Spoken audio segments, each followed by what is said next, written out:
ipakita ko po sa inyo itong isang uri ng common na bougainvillea na tinatawag na salmon orange.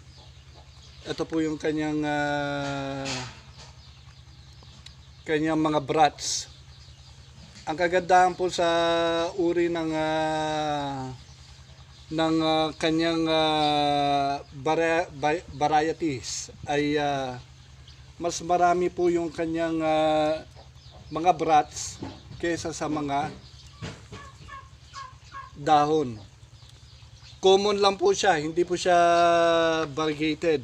Kasi malalaman mo po pagka variegated ang isang bougainvillea sa kanyang foliage o dahon.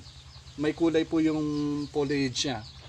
Ang tawag po dyan ay salmon orange.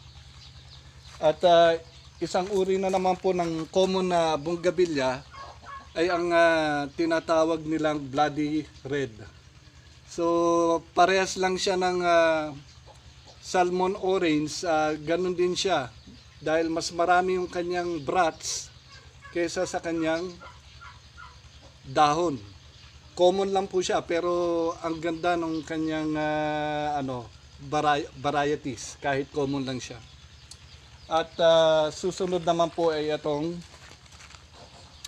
36 petals. So ito pong 36 petals, ang kanya pong kulay ng bracts ay violet. At pareha sila ni salmon, ni bloody red, at ni 36 petals na mas marami yung kanyang bracts kesa mga dahon. So magagandang klase ng uri ng bougainvillea to. Mas marami yung bracts niya o yung bulaklak niya kesa sa dahon. At ito lang po ang may share ko sa inyo mga kaibigan, itong mga uri ng common na bougainvillea na magandang itanim sa bahay nyo. Huwag po niyo akong kalimutan i-like at i-share at panuorin po niyo ang akin na YouTube channel, ang Angara TV channel po. Salamat.